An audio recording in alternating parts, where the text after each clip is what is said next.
नमस्कार दर्शकों, मैं छवि एक बार फिर से आपका स्वागत करती हूँ astro Mantra happiness of life इस शो पर। और एक बार फिर से इस शो पर हमारे साथ जुड़े हैं पंडित भूषण शर्मा जी। गुरुजी, सबसे पहले शो पर आपका बहुत बहुत स्वागत है। नमस्कार। माँ भगवती आप सब लोगों का कल्याण करे। गुरुजी, अगर हम बात करें बच्चों की, तो बच्चे हमारी ज़िंदगी में बहुत अहम किरदार है जो निभाते हैं। अगर हम अपनी डे टू डे रूटीन से थक भी जाते हैं, तो जब हम घर पहुंचते हैं, अपने बच्चों को देखते हैं, तो कहीं ना कहीं हमारी जो थकान है वो उतर जाती है और ख़त्म हो जाती है। लेकिन जिन लोगों के घर बच्चों की किलकारियों से वंचित हैं, तो क्या इसकी कोई वजह है?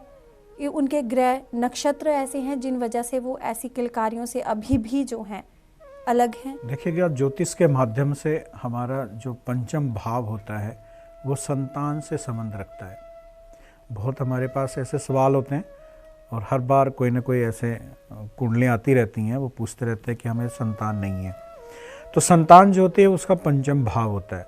मित्रों, मैं बताना चाहूँगा कि अगर पंचम भाव जो हमारा पीड़ित होता है, या कुछ ऐसे ग्रह होते हैं जहाँ पर वो नीच के बैठे हों, या ऐसे कुछ योग बन जाते हैं जिसको आम बार बार हम कहते हैं, आम भाषा में उसको पितृदोष भी कहा जाता है, अंकार योग भी कहा जाता है, विष योग भी कहा जाता है। अगर ऐसे योग हमारी कुंडली में पंचम भाव में बनते हैं तो वो भी संतान उत्पन्न करने में बाधाएं पैदा करते हैं।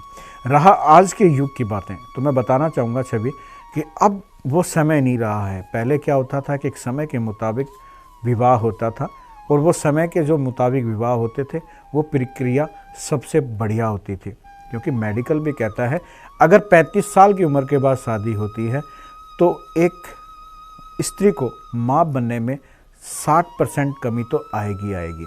तो कुछ लाइफस्टाइल भी इस समय बदल गया है, क्योंकि हर आदमी आर्थिक बन गया है, पैसे के पीछे भाग रहा है। उसको अपनी सामाजिक जो प्रक्रियाएं हैं उनसे वो छूटता जा रहा है। पारिवारिक प्रक्रियाएं हैं वो भी उससे छूटता जा रहा है, क्योंकि उसका एक नशा हो गया है कि मैं जितने से जितना ज़्यादा पैसा कमा लूँ उतना ही मेरे लिए कम रहेगा। तो कुछ हमें हमारी लाइफस्टाइल को भी बदलना चाहिए। अगर वो बदलाव आए तो भी इस समस्या से छुटकारा पाया जा सकता है। क्योंकि बहुत ऐसे मेडिकल क्षेत्र में पहले कभी नहीं होता था कि कोई इंसान संतान के लिए किसी डॉक्टर के पास जा रहा है या बड़े बड़े टेस्ट करवा रहा है, लेकिन आज ऐसा हो रहा है। और उसका रीज़न ये भी बनता है, ज्योतिष के मुताबिक उसका पंचम भाव पीड़ित होगा तो ये समस्या उसको जरूर आएगी। और इन समस्याओं के बहुत निदान हैं। पुराने समय में या प्राचीन समय में अगर मैं जाऊंगा तो आप सब लोगों ने रामायण देखी होगी। महाराजा जो दशरथ थे उनको भी संतान नहीं थी, और जब उनकी संतान नहीं थी तो एक दिन उनकी जो रानियां थी उन्होंने कहा कि आप अपने गुरुदेव जो महर्षि ऋषि वशिष्ठ थे उनसे आप अपनी जन्म पत्री जरूर दिखाएं और उसका कारण पूछें। देखिए, सबके सामने है, हम सब लोग जानते हैं, ये रामायण में भी वर्णित है, ये दिखाया भी गया है और आम प्रचलित बात है। जब वशिष्ठ ऋषि ने उनकी कुंडली महाराजा दशरथ की देखी तो उन्होंने कहा कि आपकी कुंडली के अंदर संतान योग नहीं है। तो संतान योग नहीं है तो क्या किया जाए? तो देखिएगा, एक यज्ञ किया गया। उस यज्ञ का नाम मैं नहीं आपको बता पाऊंगा, क्योंकि शायद कोई ऐसे लोग हों जो उस नाम से नाराज हो जाएं। तो मैं ये कहना चाहूँगा कि जब वो यज्ञ किया गया, उस यज्ञ के बाद अग्निदेव प्रकट हुए और अग्निदेव ने उनको अपने आशीर्वाद से कुछ फल दिए। वो फल खाने के बाद महाराजा दशरथ के संतान प्राप्त हुई, और वो भी 4 पुत्रों की। तो मैं ये कहना चाहूँगा कि हमारा पंचम भाव अगर कुंडली में पीड़ित है तो वो संतान में बाधाएं उत्पन्न करता है। हाँ, उसके उपाय हैं। वो उपाय, हाँ, ये नहीं है कि वो मैंने बनाए हैं या वो पंडितों ने बना दिए हैं या वो ज्योतिषियों ने बना दिए, नहीं, ये सब वेदों में लिखे गए हैं, हमारे शास्त्रों में, हमारे पुराणों में लिखे गए हैं। तो संतान उत्पन्न ना होने का कारण पंचम भाव का पीड़ित होना। जी गुरुजी, इसी से जुड़ा हुआ हम एक ईमेल लेंगे। ये ईमेल हमें हेमा ने भेजा है। हेमा की जो जन्म की तारीख है वो 7 अप्रैल 1982 है, और इनका जो समय है ये 6:15 है सुबह का, और दिल्ली में इनका जन्म हुआ है और कनाडा में फ़िलहाल ये रह रही हैं।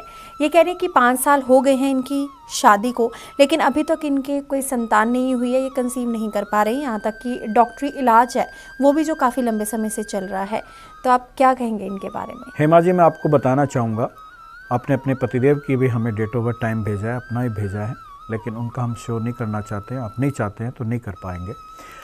मैं आपको कहना चाहूँगा कि आपकी कुंडली के अंदर ऐसी कोई समस्या नहीं है कि आप माँ नहीं बन सकते हैं। मित्रों, मैं एक बहुत बड़ा एक आपको राज बताने जा रहा हूँ कि ज्योतिष के अंदर स्त्रियों की कुंडलियों के अंदर भी कुछ ऐसे ग्रह होते हैं कि वो जननी बन सकती है या वो बच्चे को जन्म दे सकती है या नहीं। पुराने समय के अंदर उसको वंध्या या बांझ कहा जाता था, क्योंकि जैसे बंजर भूमि होती है, एक भूमि उपजाऊ होती है, एक भूमि बंजर होती है, वैसे ही ज्योतिष के अंदर स्त्री का भी ऐसा ही रूप कुछ ग्रहों के कारण बन जाता है। कई लड़कियां, कई स्त्रियां माँ बनने के योग्य नहीं होती हैं, उनके ग्रह ही कुछ ऐसे होते हैं।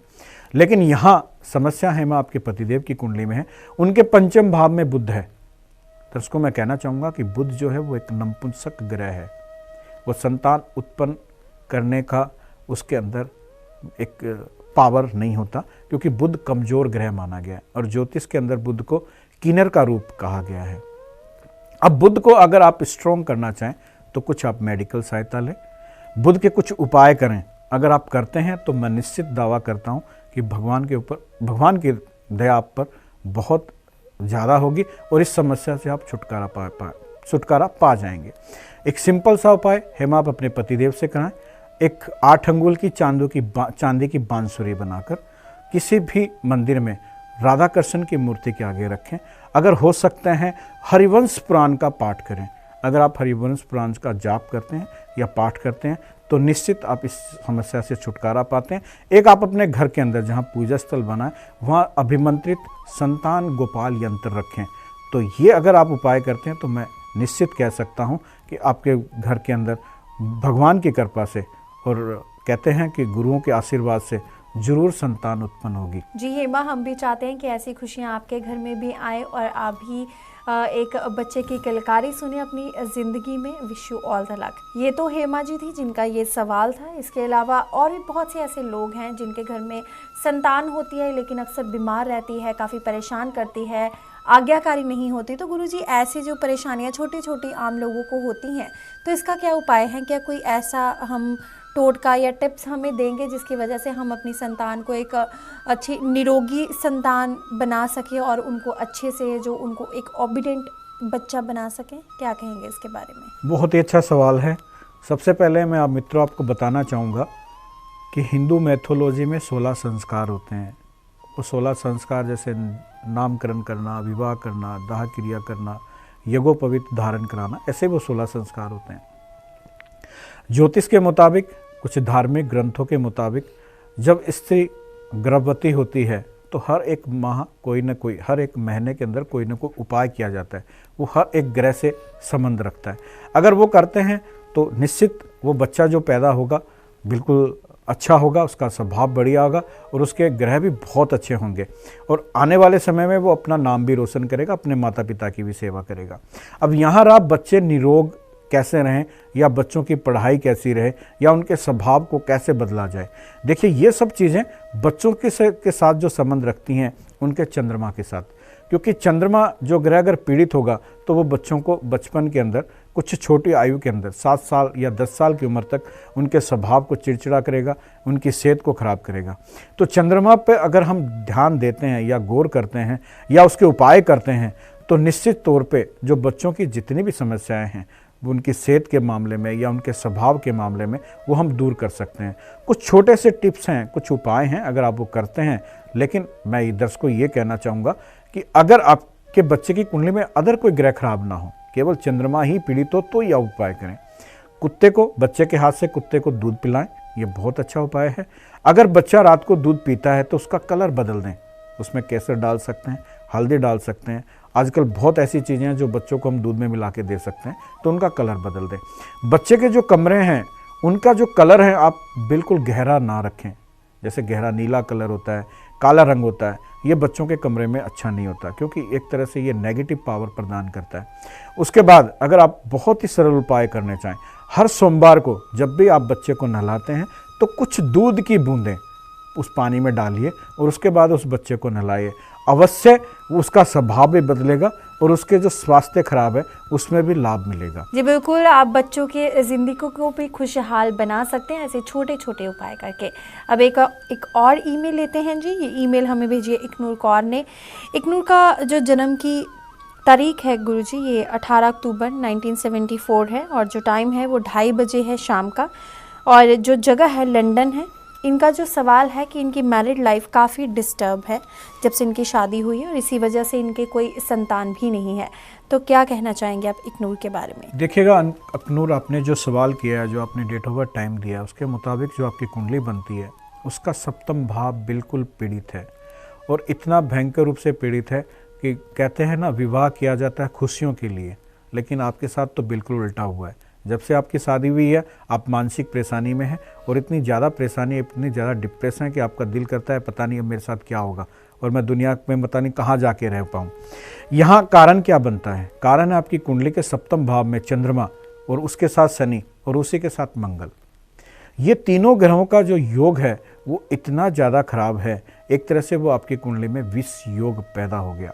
अब वो विष योग जो है वो आपके विवाहिक जीवन को, जैसे कहते हैं ना कि दूध के अंदर या पानी के अंदर जहर डाल दिया गया तो वो जहर बन गया, ऐसा ही विष योग होता है। जब कुंडली के अंदर विष योग बनता है और वो सप्तम भाव में अगर बनेगा तो वो विवाहिक जीवन को नरक की तरह बना देगा। ऐसा बना देगा कि हम सोचेंगे कि इससे अच्छा तो मैं ना शादी कराती तो ज़्यादा बढ़िया रहता।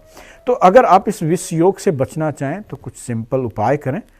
अगर आप नहीं करना चाहते हैं तो हमें फ़ोन करें, कुछ आपको सुझाव दिए जाएंगे, उसके मुताबिक अगर आप चलेंगे तब भी इस समस्या से आप छुटकारा पा लेंगे। कहते हैं ना, बच्चे तो तब होंगे जब आप एक दूसरे के विचार मिलेंगे, आप एक दूसरे के स्वभाव मिलेंगे, एक दूसरे की भावनाओं को आप समझ पाएंगे तो ही वो संतान उत्पन्न कर सकेंगे, वरना तो बहुत मुश्किल काम होता है। तो यहाँ विष योग का अगर उपाय किया जाए तो ये विवाहिक जीवन में जितनी भी आपकी समस्याएं हैं वो जरूर खत्म होगी और आपका विवाहिक जीवन दुखमय की बजाय सुखमय बनेगा। तो सिंपल उपाय है, हर शनिवार को जब भी आप नहाते हैं, नहाने से आधा घंटा पहले सरसों का तेल अपने बॉडी पे लगाएं और उसके बाद गुनगुने पानी के साथ आप नहाएं, वो भी आधा घंटे बाद। क्योंकि कहते हैं कि जब भी हम शरीर पे मालिश करते हैं तो शरीर का टेम्परेचर बढ़ जाएगा। झट से आप नहाएंगे तो किसी फिजिकल समस्या में आ जाएंगे, आधे घंटे बाद नहाएंगे तो ऐसा कुछ नहीं होगा, शनि का प्रभाव कम होगा। दूसरे नंबर पर, हर शनिवार के शनिवार आप शनि मंदिर में जाएं और भगवान शनि के सामने प्रार्थना करें कि मुझे ये समस्या से छुटकारा दिलाएं, तो वो आपके लिए ज़्यादा अच्छा रहेगा। मंगलवार वाले दिन अगर आपकी सासू माँ हैं, अगर आप ससुराल में रह रहे हैं तो उनके चरण स्पर्श करें। वैसे तो आप हर रोज़ करें तो ज़्यादा अच्छा है, नहीं तो मंगलवार को तो अवश्य करें। एक छोटा सा उपाय अगर आप करना चाहें तो मंदिर के अंदर हनुमान जी की मूर्ति होती है, 7 मंगलवार लगातार सिंदूर का रंग का या लाल रंग का चोला उनके ऊपर चढ़ाएं।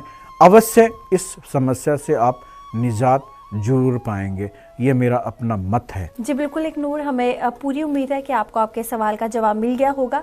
लेकिन अगर और भी दर्शक ये शो हमारा देख रहे हैं और गुरुजी से कोई सवाल पूछना चाहते हैं तो आप इन्हें ईमेल कर सकते हैं। इनका ईमेल आईडी और फ़ोन नंबर लगातार फ्लैश हो रहा है हमारी टीवी स्क्रीन पर। आप बेझिझक इन्हें ईमेल कीजिए, क्योंकि आपका कोई भी सवाल होगा वो कॉन्फिडेंशियल रहेगा। हम उन्हीं सवालों को इस शो पर ऑन एयर करते हैं जो लोग खुद चाहते हैं या हम उनसे परमिशन लेकर उनके सवालों को ऑन एयर करते हैं। तो आप बेझिझक रहिए, बेफिक्र रहिए, आपके जो सवाल हैं आपके कहने पर ही हम कॉन्फिडेंशियल रखेंगे। तो इसी के साथ गुरुजी मैं चाहूँगी कि आप कोई टिप्स ज़रूर दे दर्शकों को। क्या कहना चाहेंगे कि अपनी लाइफ को स्मूथ बनाने के लिए, अपनी नेगेटिविटी को अपने घर में कम करने के लिए, घर में शांति बनाए रखने के लिए उन्हें क्या करना चाहिए? देखिएगा मित्रों, अगर आप चाहते हैं कि आप अपने घर को स्मूथ लें या शांति से जिएं तो मैं कुछ आपको उपाय बताऊंगा। अगर आप करेंगे तो बहुत ज़्यादा सफलता प्राप्त करेंगे। हर सुबह और शाम को जब भी कहते हैं कि सुबह प्रातः आप उठते हैं तो उठने के बाद आप अपने मोबाइल्स को, अपने लैपटॉप को चार्ज करते हैं। तो वो हम चार्ज क्यों करते हैं कि पूरे दिन हम उससे काम ले सकें।